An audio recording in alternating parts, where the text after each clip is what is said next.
Bonsoir à toutes et à tous, bienvenue dans Au Quotidien. Nous sommes le mercredi 5 novembre, l'essentiel de l'information en Sarthe pendant 15 minutes. Comment mieux protéger notre santé face aux pesticides et aux perturbateurs endocriniens? Un collectif national propose la mise en place d'un dispositif, l'ordonnance verte. De quoi s'agit-il? Élément de réponse dans quelques instants avec notre invitée Fanny Blin, membre de l'association sartoise Santé environnementale Mancel.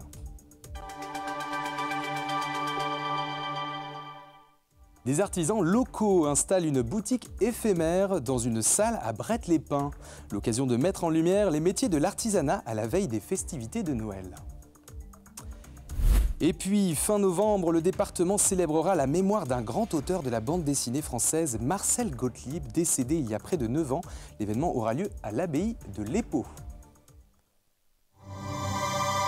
On commence direction Bret-les-Pins avec un concept qui promeut l'artisanat local à la salle des Glycines. Une boutique éphémère a ouvert ce mercredi et ce jusqu'à dimanche. L'objectif, donner la possibilité à des artisans du coin de se faire connaître, surtout en milieu rural. Colin Ancel. C'est une petite boutique qui possède de nombreuses créations. Alors on va y trouver plein de trésors. À Bret-les-Pins, l'association Escale Artisanale et ses 8 créateurs locaux posent ses valises ce mercredi. On est là pour présenter nos créations. C'est un regroupement de créateurs afin de mettre en avant l'artisanat local au plus près des habitants dans les milieux ruraux. Au total, ils sont une vingtaine de créateurs dans l'association. Depuis 2 ans, 1 à 2 fois par mois, plusieurs artisans exposent et commercialisent leurs pièces, même si l'essentiel ne réside pas dans la vente immédiate. Si, on fait des ventes, mais c'est pas forcément à ce moment-là qu'on peut faire des ventes. Ça peut être des ventes qui vont être déclenchées plus tard. Ça permet de rencontrer d'autres clients potentiels, de venir au plus proche d'eux, parce qu'ils ne se déplacent pas tous là où on est. Donc ça nous permet de nous montrer et qu'ils nous connaissent, parce qu'en fait on se rend compte que beaucoup de gens ne savent pas qu'il y a des artisans proches de chez eux. Ça permet de leur expliquer notre travail et le travail de nos collègues, parce qu'on tient la boutique à tour de rôle. Échanges avec les clients, oui, mais aussi entre professionnels. Ah ouais, j'adore. L'avantage aussi de ce genre d'association entre créateurs, c'est qu'on peut entre nous échanger et créer des collaborations. Exemple ici, on a une productrice de miel, de cire d'abeille, et quelqu'un qui fait des fondants parfumés. Et du coup, les deux sont mis en relation. Et les fondants parfumés de Philippines sont à base de cire d'abeille produits par Anaïs. Une boutique éphémère encore ouverte à Bret-les-Pins jusqu'à dimanche, puis qui continuera son voyage dans le sud et le sud-est sartois. Prochaine étape, Parigny-l'Évêque, du 19 au 23 novembre prochain. Et puis aussi au Mans, 1 mois et demi avant les festivités de fin d'année, le marché de Noël s'installe place de la République depuis ce mardi, à commencer par le manège en forme de sapin avant la mise en place des 60 chalets.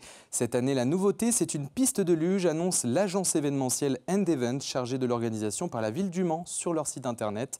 L'ouverture du marché de Noël est prévue samedi 22 novembre et terminera le 28 décembre. Le chèque énergie va être distribué aux bénéficiaires ce mois-ci en Sarthe. Cette aide de l'État permettant d'accompagner financièrement ses dépenses ou charges d'énergie est effective à partir du lundi 10 novembre, et ce jusqu'au vendredi 14. Pour être éligible, le revenu fiscal de référence par unité de consommation doit être inférieur à 11 000 €. La distribution devrait se faire automatiquement par l'agence de services et de paiement. En cas de doute et pour toute autre information, rendez-vous sur le site internet chèqueenergie.gouv.fr. Toujours énergie, l'UFC Que Choisir de la Sarthe renouvelle son achat groupé, cette fois pour souscrire à un abonnement à l'électricité. Il y a des tarifs avantageux. Elle permettrait de réaliser une réduction de plus de 20% avec une offre à tarif fixe pendant 2 ans. L'an dernier, c'était pour le gaz. Cette fois, c'est pour l'électricité. Vous pouvez faire une simulation de cette offre d'énergie groupée pour voir si vous êtes éligible via le site internet quechoisirensemble.fr/achat-groupe-énergie/. On poursuit avec la santé mentale. Grande cause nationale en 2025 est mise en valeur dans 50 pharmacies du département. En Sarthe, le taux de suicide est environ 20% plus haut que la moyenne régionale, avec 19 sur 100 000 habitants. L'idée est ici préventive. Dans les officines, les médicaments sont délivrés dans ces sachets, avec des numéros de téléphone utiles dans des situations de détresse psychologique. En Sarthe, 50 000 sacs vont donc se retrouver dans différents foyers. Une initiative saluée en officine. On écoute le docteur en pharmacie Jean-Pierre Vachoviac et Stéphane Domingo, directeur départemental de l'ARS. Je pense que ça n'arrive pas qu'aux autres, ça peut arriver à tout le monde, quel que soit l'âge, hein. Ça peut être en début de vie, en milieu de vie ou en fin de vie. Et je pense que c'est quelque chose d'important à relayer. Et si on peut apporter une aide, un secours, je trouve que c'est très important. D'abord, la santé mentale concerne tout le monde. C'est un outil de prévention simple. Vous l'avez vu, hein, c'est un sac, on glisse ses médicaments dedans, on repart avec. Et ça permet aussi peut-être de glisser le sac à un ami, à un proche dont on perçoit qu'il est en difficulté ou qu'il ne se sent pas bien. Voilà, pour engager aussi un dialogue et une orientation vers ces numéros d'appel et d'écoute. Pesticides, santé, prévention, et si la solution passait par une ordonnance verte? De quoi s'agit-il? On en parle avec notre invité, membre d'une association sartoise qui lutte contre l'usage des pesticides, les effets sur notre santé et l'environnement. Fanny Blin, bonsoir. Bonsoir Guillaume. Avant de commencer par expliquer l'ordonnance verte, contextualisons, c'est une initiative d'un médecin, membre du collectif national Alerte Médecins contre les pesticides, autrement appelé AMLP. Vous en êtes également membre depuis l'an dernier. En quelques mots, Fanny Blin, c'est quoi ce collectif ? Alors déjà, merci de me donner l'occasion de parler de santé environnementale, parce que c'est une discipline qui monte et qui est encore assez méconnue et malheureusement pas encore vraiment promulguée, même dans les facs de médecine. Donc moi, j'ai un petit peu creusé cette question à partir du moment où je me suis aperçue que dans mes patients, donc orthophonistes, il y avait de plus en plus de troubles du neurodéveloppement, dans ce qu'on appelle les troubles de l'attention, les troubles du spectre autistique, toutes les difficultés d'apprentissage.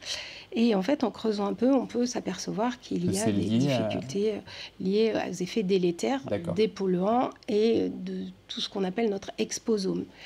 Et effectivement, au travers de ce parcours, j'ai rencontré des médecins qui sont chez Alerte Médecins Pesticides, qui est une grosse association nationale. Et à travers de 1500 médecins qui sont présents au sein du collectif aujourd'hui, dans toute la France. Villes, voilà.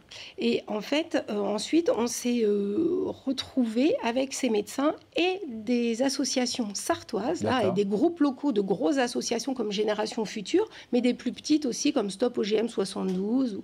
Et en fait, là, ça fait 2 ans qu'on crée une quinzaine en octobre. L'année dernière, on a été plutôt porter des sujets vraiment sur les pesticides, le glyphosate, les coformulants. Et cette année, on a fait toute une projection et des conférences sur la qualité de l'eau du robinet. Donc vous avez proposé plusieurs conférences qui ont déjà démarré depuis et qui sont fin même terminées, pour tout dire.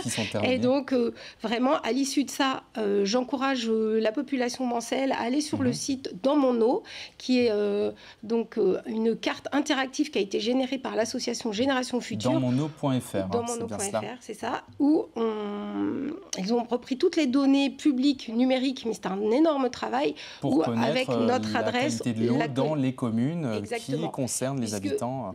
En fait, il y a énormément de molécules de pesticides et de métabolites de pesticides et les cocktails, et voilà. Vous êtes donc également membre d'une association, vous en avez parlé justement, qui existe depuis cette année, Santé environnementale Mancelle. Elle s'adresse à tout le territoire sartois et vous soutenez l'application du dispositif Ordonnance verte en Sarthe.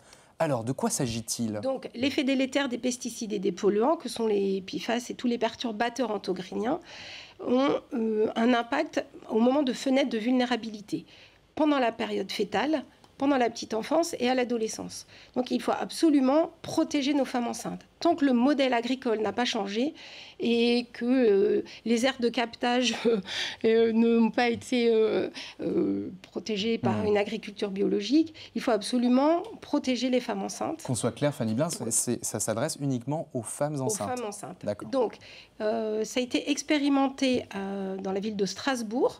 C'était plus facile pour eux parce que là-bas, il y avait dans les élus le docteur Fels. Le docteur Fels a promu déjà les ordonnances sport, je ne sais plus comment ça s'appelait, sport pour tous, sur prescription.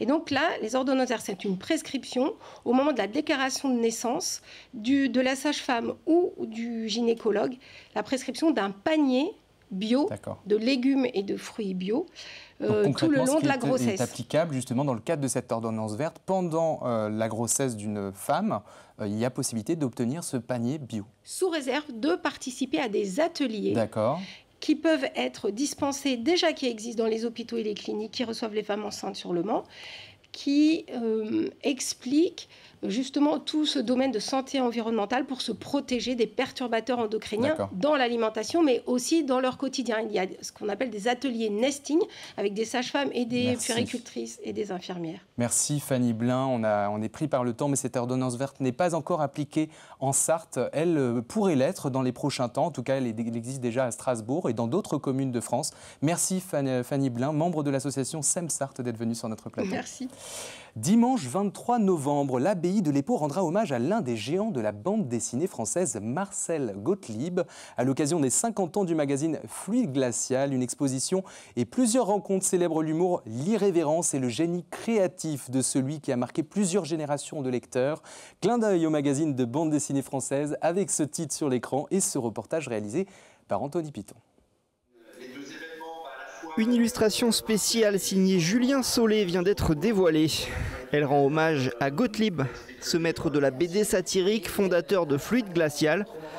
Dimanche 23 novembre, l'abbaye de l'Épau accueillera des auteurs et les lecteurs pour célébrer les 50 ans du magazine.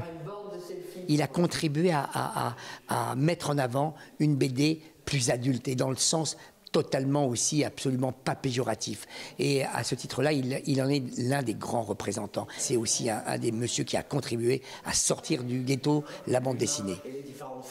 La 26e édition de la BD à l'Épau, organisée en partenariat avec la librairie Bulle, pourrait donc bien, encore une fois, faire le plein. La magie de l'abbaye, c'est de voir que, quel que soit le sujet, depuis plus de 20 ans maintenant, eh bien, ce fameux dortoir est rempli. 50 ans après, Fluide Glacial existe toujours aussi subversif. Et pourtant, même les institutions se laissent séduire. Le président du département était un fanat et un lecteur de Gottlieb. Donc quand on lui a proposé, et bien sûr à tous nos collègues, eh bien c'était un enthousiasme de pouvoir accueillir quelqu'un qui a marqué toute une génération. Une bande dessinée consacrée à la vie de Gottlieb sort d'ailleurs le 19 novembre. Une édition spéciale est prévue pour l'événement et la librairie Bulle. Et à l'occasion de cet événement à l'abbaye de l'Épau se tiendra aussi la présentation de la présélection du prix Gottlieb avec les mémoires du jury Clara Dupont-Mono, Thomas Dutronc, Richard Gottener et Charline Vanonacker. Deux équipes féminines sartoises de football connaissent leur groupe pour le premier tour fédéral de la Coupe de France. Le tirage au sort s'est tenu ce mercredi. Bien entendu, il s'agit de Le Mans FC en seconde ligue qui jouera en extérieur contre l'AC Boulogne-Billancourt, évoluant en 6e division. Quant aux fléchoises pensionnaires de Régional 2, ce ne sera pas une mince affaire car elles recevront une équipe de seconde ligue. Il s'agit de Rodez-Aveyron Football. Les matchs se dérouleront les 22 et 23 novembre 2025. Allez, on termine avec les tendances météo de ce jeudi 6 novembre dans la matinée. C'est très humide dans l'ensemble du département. Des averses sont prévues. Pensez à vous couvrir avec des températures plutôt douces jusqu'à 14 degrés vers Sablé-sur-Sarthe ou encore au Mans. Dans l'après-midi, les précipitations se calment sauf vers la Ferté-Bernard où la pluie continue de tomber. Côté température, comptez 16 degrés à Sillé-le-Guillaume, 17 au Lude et jusqu'à 18 degrés à La Flèche, soit 7 degrés au-dessus de la normale. On joue encore ce soir sur LMTV Sarthe et dernière soirée pour tenter sa chance. Toujours pour gagner 2 places pour le concert de Thomas Dutronc au Mans. Le rendez-vous est donné le 20 novembre à 20h au centre des expositions. Pour tenter votre chance, envoyez un mail à jeu@lmtv.fr en indiquant votre nom, votre prénom et votre adresse. Nous vous répondrons dans les plus brefs délais. Et puis on dira qui sera les heureux et heureuses gagnantes pour cette dernière soirée. Bonne chance à toutes et à tous. Voilà pour l'essentiel de l'actualité en Sarthe. Jeudi 6 novembre, nous recevrons le directeur du Secours populaire de la Sarthe, Valentin Bourgeois, afin de parler du Festival des solidarités populaires qui se déroulera ce samedi. Retrouvez-nous du lundi au vendredi de 18h45 à 19h pour pour au quotidien et puis aussi en replay sur l'application Free TV qui est récent depuis 2 semaines et sur notre compte Facebook LMTV Sarthe pour retrouver tous nos contenus en replay. Très bonne soirée à vous et à demain jeudi 6 novembre.